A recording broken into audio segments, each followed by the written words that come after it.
ಅಂತ. ಏನಿದು glycaemic index ಅಂದರೆ ಈ ಒಂದು ಸೀಕ್ರೆಟು ಈ ವಿಡಿಯೋದಲ್ಲಿ ಹೇಳ್ತಾ ಇದ್ದೀನಿ. ನಿಮಗೆ ಸಕ್ಕರೆ ಕಾಯಿಲೆ ಬಂದೇ ಇದೆ ಅಂತ ನಿಮಗೆ ಖಚಿತವಾಗಬೇಕಾದರೆ ಒಂದೇ ಒಂದು ಟೆಸ್ಟ್ ಮಾಡಿದ್ರೆ ನಿಮಗೆ ಶ್ಯೂರ್ ಆಗುತ್ತೆ, ಕನ್ಫರ್ಮ್ ಆಗುತ್ತೆ ನಿಮಗೆ ಸಕ್ಕರೆ ಕಾಯಿಲೆ ಬಂದಿದೆ ಅಂತ. ನೀವು ಫಾಸ್ಟಿಂಗ್ ಚೆಕ್ ಮಾಡಿದ್ರೆ, ಅಂದರೆ ಖಾಲಿ ಹೊಟ್ಟೆಲಿ ರಾತ್ರಿ 8 ಗಂಟೆಗೆ ಊಟ ಮಾಡಿ ಬೆಳಗ್ಗೆ 8 ಗಂಟೆ ಮೇಲೆ ನೀವು ಚೆಕ್ ಮಾಡಿದಾಗ ಸಕ್ಕರೆ ಅಂಶ ನಿಮ್ಮ ರಕ್ತದಲ್ಲಿ 70ರಿಂದ 100 ಇದ್ದರೆ ನಾರ್ಮಲ್ ಅಂತ ಹೇಳ್ತಾರೆ. ಅದನ್ನೂ ಕೆಲವು ಸತಿ ತಪ್ಪು ತೋರಿಸಬಹುದು. RBS ರ್ಯಾಂಡಮ್ ಬ್ಲಡ್ ಶುಗರ್ ಅಂತ ಹೇಳ್ತೀವಿ. 24 ಗಂಟೆಗಾಲದೊಳಗೆ ಎನಿ ಟೈಮ್ ನೀವು ಚೆಕ್ ಮಾಡಿದ್ರೆ 150 ಇದು ನಿಮಗೆ ಏರುಪೇರು ತೋರಿಸ್ಬೋದು. ಪೋಸ್ಟ್ ಪ್ರ್ಯಾಂಡಿಯಲ್ ಬ್ಲಡ್ ಶುಗರ್ ಅಂತ ಹೇಳ್ತೀವಿ, ಅಂದರೆ ಊಟ ಆಗಿ ಅಥವಾ ತಿಂಡಿಯಾಗಿ 2 ಗಂಟೆ ಕಾಲ ಆದಮೇಲೆ ನೀವು ಚೆಕ್ ಮಾಡಿದಾಗ ಅಲ್ಲಿ ಕಾಣಿಸ್ಕೊಳ್ಳುವಂಥ ಒಂದು ಸಕ್ಕರೆ ಅಂಶ 160 ಒಳಗಿದ್ರೆ ನಾರ್ಮಲ್ ಅಂತ. ಅದಕ್ಕೆ 160 ಮೇಲೆ ಇರ್ಬೋದು ಅಥವಾ ತಪ್ಪು ತೋರಿಸ್ಬೋದು. ಈ ಒಂದು ಸೀಕ್ರೆಟು ಈ ವಿಡಿಯೋದಲ್ಲಿ ಹೇಳ್ತಾ ಇದ್ದೀನಿ.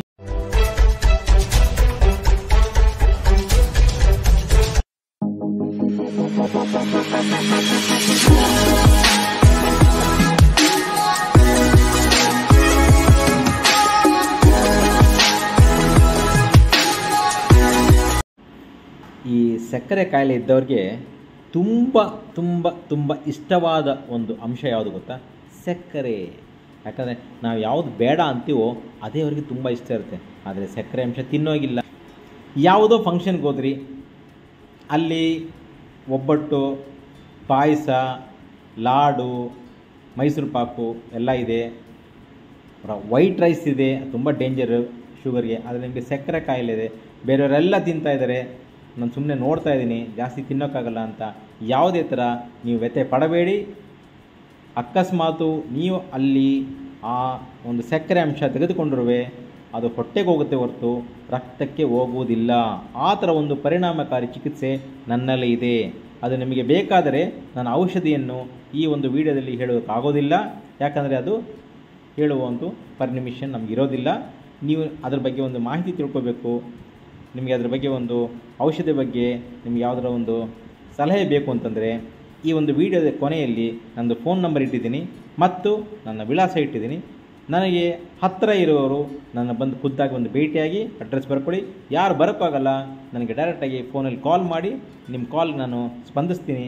ಮತ್ತು ಅದಕ್ಕೆ ಯಾವ ಥರ ಮೆಡಿಸಿನ್ ತೊಗೊಂಡ್ರೆ, ನೀವು ಸಕ್ಕರೆ ಅಂಶ ಕೊಟ್ಟ ತಕ್ಷಣ ನೀವು ಒಂದು ಮೆಡಿಸಿನ್ ತೊಗೊಂಡ್ರೆ ನಿಮ್ಮ ಸಕ್ಕರೆ ಅಂಶ ಹೊಟ್ಟೆಯಲ್ಲಿ ಇರುತ್ತದೆ, ಆದರೆ ನಿಮ್ಮ ರಕ್ತಕ್ಕೆ ಹೋಗೋದಿಲ್ಲ, ನಿಮ್ಮ ರಕ್ತದಲ್ಲಿ ಸಕ್ಕರೆ ಅಂಶ ಜಾಸ್ತಿ ಆಗೋದಿಲ್ಲ. ನೀವು ಆರಾಮಾಗಿ ಸ್ವೀಟ್ ತಿನ್ಬೋದು. ಸ್ವೀಟ್ ತೊಗೊಂಡಾಗಲಿಲ್ಲ ಆ ಒಂದು ಔಷಧಿ ತೊಗೊಂಡ್ರೆ ನಿಮಗೆ ಸಕ್ಕರೆ ಅಂಶ ಜಾಸ್ತಿ ಆಗೋದಿಲ್ಲ. ಅದಲ್ಲದೆ ಬೇರೆ ಯಾವ ಥರ ಒಂದು ಔಷಧಿನ ಕಮ್ಮಿ ಮಾಡಿ ಸಕ್ಕರೆ ಕಾಯಿಲೆಯವರು ಸಕ್ಕರೆ ಅಂಶನ ನಿಮ್ಮ ರಕ್ತದಿಂದ ಕಮ್ಮಿ ಮಾಡ್ಕೋಬೋದು ಅನ್ನುವ ಒಂದು ಪರಿಣಾಮಕಾರಿ ಒಂದು ಸಲಹೆ ಮತ್ತು ಚಿಕಿತ್ಸೆಯನ್ನು ನಾನು ನಿಮಗೆ ಕೊಡ್ತೀನಿ. ಸಕ್ಕರೆ ಕಾಯಿಲೆಯಿಂದ ನಿಮಗೆ ಮುಕ್ತಿ ಕೊಡುವ ಜವಾಬ್ದಾರಿ ಡಾಕ್ಟರ್ ಚಂದ್ರಶೇಖರ್. ಇದೊಂದು ಜ್ಞಾಪಕ ಇಟ್ಕೊಳ್ಳಿ, ಮರೆಯಬೇಡಿ. ನಿಮ್ಮ ಕರೆಗೋಸ್ಕರ ನಾನು ಕಾಯ್ತಾ ಇರ್ತೀನಿ. ಕಳೆದ ಬಾರಿ ನಾನು ಹೇಳಿದ್ದೆ ಮೋದಿ ಸಕ್ಕರೆ ಕಾಯಿಲೆ ಅಂದರೆ ಏನು ಮತ್ತು ಆ ಕೀಟಕ್ಕೂ ಮತ್ತು ಈ ಸಕ್ಕರೆ ಕಾಯಿಲೆಗೂ ಸಂಬಂಧವೇನು, ಮತ್ತು SSD ಸಫರರ್ ಸ್ಪೆಸಿಫಿಕ್ ಡಯಾಬಿಟಿಕ್ ಅಂದರೆ ಏನು ಅಂತ ಹೇಳಿದ್ದೀನಿ. ಯಾರ್ಯಾರು ಈ ಕಾರ್ಯಕ್ರಮ ನೋಡ್ತಿದ್ದೀರಾ, ಆ ಕಾರ್ಯಕ್ರಮ ನೋಡಿದವರು ದಯವಿಟ್ಟು ಹೋಗಿ ನೋಡಿ. ಅದನ್ನು ನಾನು ಡಿಸ್ಕ್ರಿಪ್ಷನಲ್ಲಿ ಇಟ್ಟಿದ್ದೀನಿ ಮತ್ತು ಎಂಡ್ ಸ್ಕ್ರೀನ್ ವಿಡಿಯೋದಲ್ಲಿ ಹಾಕಿರ್ತೀನಿ. ಈ ಒಂದು ವಿಡಿಯೋದಲ್ಲಿ ನಾನು ಅದರ 2ನೇ ಭಾಗ ಹೇಳ್ತಾ ಇದ್ದೀನಿ. ಈ ಸಕ್ಕರೆ ಕಾಯಿಲೆಗೆ ತುಂಬ ಮುಖ್ಯ ಆಹಾರ ಮತ್ತು ವ್ಯಾಯಾಮ. ಯಾರು ಗೊತ್ತಿಲ್ಲ, ಎಲ್ರಿಗೂ ಗೊತ್ತು. ಆದರೆ ಕೆಲವರು ಆಗಲೇ ಈಗ ಔಷಧಿಯನ್ನು ಶುರು ಮಾಡಿಬಿಟ್ಟಿದ್ದೀರಾ. ಆದರೆ ಒಂದು ಸ್ವಾರಸ್ಯಕರ ವಿಷಯ ನಿಮ್ಗೆ ಹೇಳಬೇಕು ಅಂತೀನಿ. ಯಾವಾಗಲೂ ನೀವು ಕೇಳ್ತಿರ್ತಾರೆ ಗ್ಲೈಸೆಮಿಕ್ ಇಂಡೆಕ್ಸ್ ಅಂತ.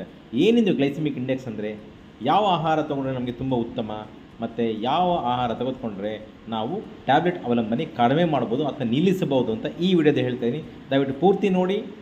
ಯಾರು ಸಬ್ಸ್ಕ್ರೈಬ್ ಮಾಡಿಲ್ಲ ಸಬ್ಸ್ಕ್ರೈಬ್ ಮಾಡ್ಕೊಳ್ಳಿ. ಯಾರು ಸಬ್ಸ್ಕ್ರೈಬ್ ಮಾಡಿದರೆ ತುಂಬ ಧನ್ಯವಾದ. ಹೆಚ್ಚು ಜನಕ್ಕೆ ಶೇರ್ ಮಾಡಿ. ಈ ಒಂದು ಸೀಕ್ರೆಟು ಈ ವಿಡಿಯೋದಲ್ಲಿ ಹೇಳ್ತಾ ಇದ್ದೀನಿ. ನೋಡಿ, ಇದಕ್ಕೆ ಮುಂಚೆ ಒಂದು ವಿಷಯ ಹೇಳ್ತೀನಿ. ನಿಮಗೆ ಸಕ್ಕರೆ ಕಾಯಿಲೆ ಬಂದೇ ಇದೆ ಅಂತ ನಿಮಗೆ ಖಚಿತವಾಗಬೇಕಾದರೆ ಒಂದೇ ಒಂದು ಟೆಸ್ಟ್ ಮಾಡಿದ್ರೆ ನಿಮಗೆ ಶ್ಯೂರ್ ಆಗುತ್ತೆ, ಕನ್ಫರ್ಮ್ ಆಗುತ್ತೆ ನಿಮಗೆ ಸಕ್ಕರೆ ಕಾಯಿಲೆ ಬಂದಿದೆ ಅಂತ. ನೀವು ಫಾಸ್ಟಿಂಗ್ ಚೆಕ್ ಮಾಡಿದ್ರೆ, ಅಂದರೆ ಖಾಲಿ ಹೊಟ್ಟೆಲಿ ರಾತ್ರಿ 8 ಗಂಟೆಗೆ ಊಟ ಮಾಡಿ ಬೆಳಗ್ಗೆ 8 ಗಂಟೆ ಮೇಲೆ ನೀವು ಚೆಕ್ ಮಾಡಿದಾಗ ಸಕ್ಕರೆ ಅಂಶ ನಿಮ್ಮ ರಕ್ತದಲ್ಲಿ 70ರಿಂದ 100 ಇದ್ದರೆ ನಾರ್ಮಲ್ ಅಂತ ಹೇಳ್ತಾರೆ.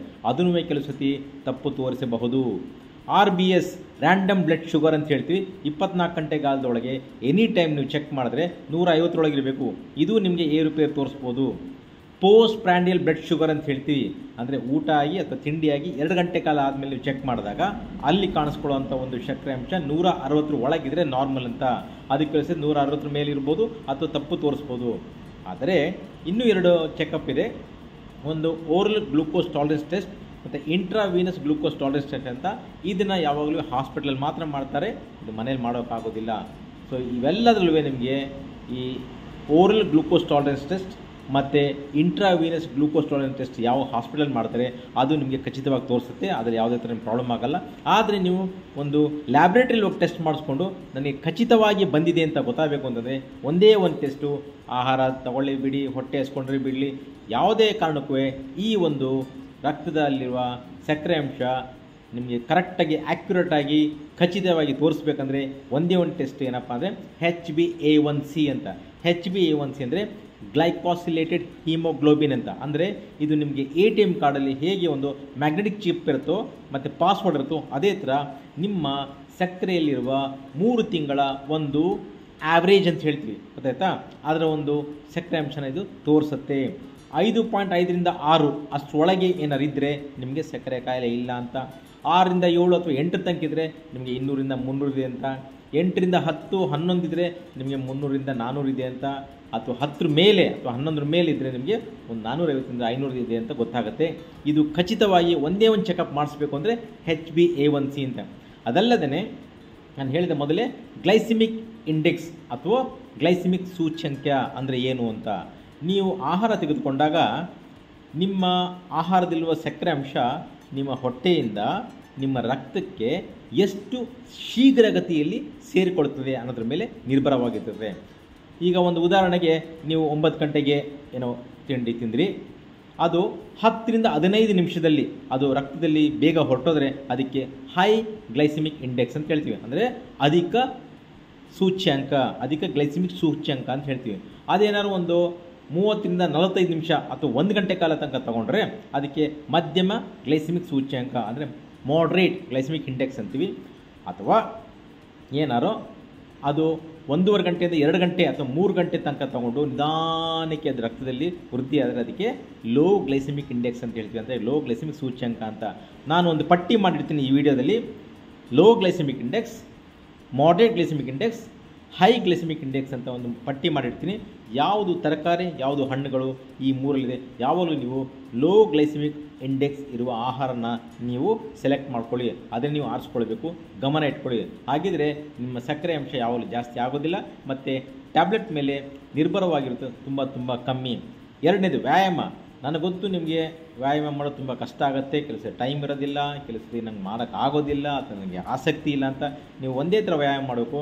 ನಿಮ್ಮ ದೇಹದಲ್ಲಿ ಇನ್ಸುಲಿನ್ ಥರನೇ ಕೆಲಸ ಮಾಡುವಂಥ ಒಂದು ಅಂಗ, ಅಂದರೆ ಇನ್ಸುಲಿನ್ ಮೇಲೆ ನಿರ್ಭರವಾಗದೇ ನಿಮ್ಮ ಸಕ್ಕರೆ ಅಂಶನ ರಕ್ತದಿಂದ ನಿಮ್ಮ ಜೀವಕಣಕ್ಕೆ ತೆಗೆದುಕೊಳ್ಬೇಕಂದ್ರೆ ಒಂದೇ ಒಂದು ತುಂಬ ಮುಖ್ಯವಾದ ಅಂಗ ಅಂದರೆ ನಿಮ್ಮ ಕಾಫ್ ಮಸಲ್ ಅಂತ ಹೇಳ್ತೀವಿ. ಅಂದರೆ ನಿಮ್ಮ ಮೊಣಕಾಲಿಂದ ಕೆಳಗಡೆಯಿಂದ ಮಾಂಸಖಂಡಗಳಿಂದ ಅದಕ್ಕೆ ತುಂಬ ಶಕ್ತಿ ಇದೆ. ಅದಕ್ಕೆ ನೀವು ಜಾಗಿಂಗ್ ಮಾಡಬೇಕು ಅಂತಿಲ್ಲ, ದಯವಿಟ್ಟು ಜಾಗಿಂಗ್ ಮಾಡಬೇಡಿ.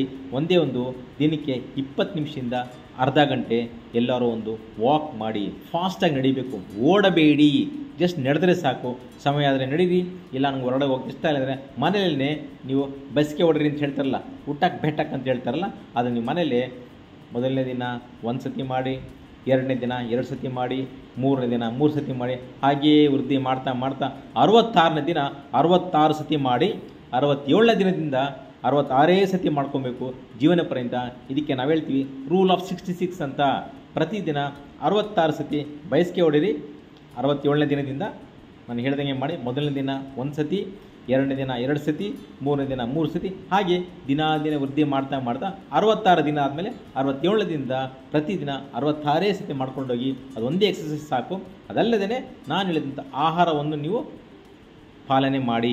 ಇಷ್ಟು ಮಾಡಬೇಕು. ಆಮೇಲೆ ನೀವು ಬ್ಲಡ್ ಶುಗರ್ ಲೆವೆಲ್ ಚೆಕ್ ಮಾಡಿ ನೋಡಿ. ನಿಮ್ಮ ಟ್ಯಾಬ್ಲೆಟ್ ಅಂಶವನ್ನು ಕಡಿಮೆ ಮಾಡೋದಕ್ಕೆ ಹೆಲ್ಪ್ ಮಾಡ್ತದೆ. ಮತ್ತು ಅಕಸ್ಮಾತ್ ನೀವು ಫಂಕ್ಷನ್ಗೆ ಹೋದ್ರಿ, ಪಾಯಸ ತಿನ್ಬಿಟ್ರಿ, ಲಾಡು ತಿನ್ಬಿಟ್ರಿ ಅಥವಾ ಒಬ್ಬಟ್ಟು ತಿನ್ಬಿಟ್ರಿ, ಆದರೆ ಶುಗರ್ ಜಾಸ್ತಿ ಆಗುತ್ತೆ, ಏನು ಮಾಡೋದು? ಯಾಕಂದರೆ ನಾವು ಸ್ನೇಹಿತರಿಗೆ ನಮ್ಮ ರಿಲೇಷನ್ಗೆ ಹೇಳೋಕ್ಕಾಗಲ್ಲ ನನಗೆ ಸಕ್ಕರೆ ಕಾಯಿಲೆ ಇದೆ ಅಂತ, ತೊಗೊಳ್ಳೇಬೇಕು. ಏನು ಮಾಡ್ತೀರಾ, ಅದಕ್ಕೆ ಒಂದು ವಿಶೇಷವಾದ ಔಷಧಿ ಇದೆ. ಆ ಔಷಧಿ ಬಗ್ಗೆ ನಾನು ಇಲ್ಲಿ ಹೇಳೋದಿಲ್ಲ, ಯಾಕೆಂದರೆ ಅದ್ರ ಬಗ್ಗೆ ನಾನು ನಿಮಗೆ ಹೇಳಬೇಕು ಅಂದರೆ ನೀವು ನನಗೆ ನಾನು ಈ ಒಂದು ಏನು ವೀಡಿಯೋ ಪ್ಲ್ಯಾನ್ ಮಾಡ್ತೀನಿ ಅದನ್ನು ನನ್ನ ಫೋನ್ ನಂಬರ್ ಮತ್ತು ಅಡ್ರೆಸ್ ಇಟ್ಟಿರ್ತೀನಿ. ನೀವು ಊಟ ಮಾಡಿದಾಗಲೋ ಅಥವಾ ಯಾವುದಾದ್ರು ಸ್ವೀಟ್ ತೊಗೊಂಡಾಗ ಸಡನ್ನಾಗಿ ಆ ಒಂದು ಔಷಧಿನ ನೀವು ತೆಗೆದುಕೊಂಡ್ಬಿಟ್ರೆ ಒಂದು 20 ಸೆಕೆಂಡ್ ಒಳಗೆ, ಅದಕ್ಕೆ ಮುಂಚೆ ಅಥವಾ ಆದಮೇಲೆ 20 ಸೆಕೆಂಡ್ ಒಳಗೆ ತೊಗೊಂಡ್ಬಿಟ್ರೆ ನಿಮಗೆ ಸಕ್ಕರೆ ಅಂಶ ರಕ್ತದಲ್ಲಿ ಜಾಸ್ತಿ ಆಗೋದಿಲ್ಲ. ಆ ಒಂದು ಸೀಕ್ರೆಟ್ ನಿಮಗೆ ಬೇಕು ಅಂತಂದರೆ ನೀವು ನನಗೆ ಕಾಲ್ ಮಾಡಬೇಕು. ಅಡ್ರೆಸ್ ನೋಡಿ, ಹತ್ತಿರ ಇರೋರು ನನ್ನ ಕ್ಲಿನಿಕ್ ಬನ್ನಿ, ಯಾರು ಹತ್ತಿರ ಇಲ್ಲ ನಂಗೆ ಕಾಲ್ ಮಾಡಿ, ನಿಮಗೆ ಅದ್ರ ಬಗ್ಗೆ ನಾನು ಮಾಹಿತಿ ಕೊಡ್ತೀನಿ. ಆದ್ದರಿಂದ ಸಕ್ಕರೆ ಕಾಯಿಲೆ ಇದ್ದವರು ಯಾರು ಭಯ ಪಡಬೇಕಾಗಿಲ್ಲ. ಈ ಒಂದು ಭಾಗ 2 ನೋಡಿ, ಇಷ್ಟ ಆದರೆ ಲೈಕ್ ಮಾಡಿ, ಕಾಮೆಂಟ್ ಮಾಡಿ, ಶೇರ್ ಮಾಡಿ, ಮತ್ತು ಹೆಚ್ಚು ಹೆಚ್ಚು ಸಪೋರ್ಟ್ ಮಾಡಿ. ಹೊಸ ವಿಷಯ ನಿಮಗೋಸ್ಕರ ಪ್ರತಿ ಸತಿ ನಾನು ತರ್ತೀನಿ. ಆದ್ದರಿಂದ ದಯವಿಟ್ಟು ಕಾಯ್ತಾ ಇರಿ.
ಇಲ್ಲಿಂದ ನಾನು ಹೊರಡ್ತೀನಿ. ಮುಂದಿನ ಬಾರಿ ಹೊಸ ವಿಷಯದೊಂದಿಗೆ ನಿಮ್ಮ ಹತ್ರ ಬರ್ತೀನಿ. ಅಲ್ಲಿವರೆಗೂ ನನಗೆ ಒಂದು ಆಜ್ಞೆ ಕೊಡಿ. ಇಲ್ಲಿಂದ ವಿದಾಯ ಹೇಳ್ತೀನಿ. ನಮಸ್ಕಾರ.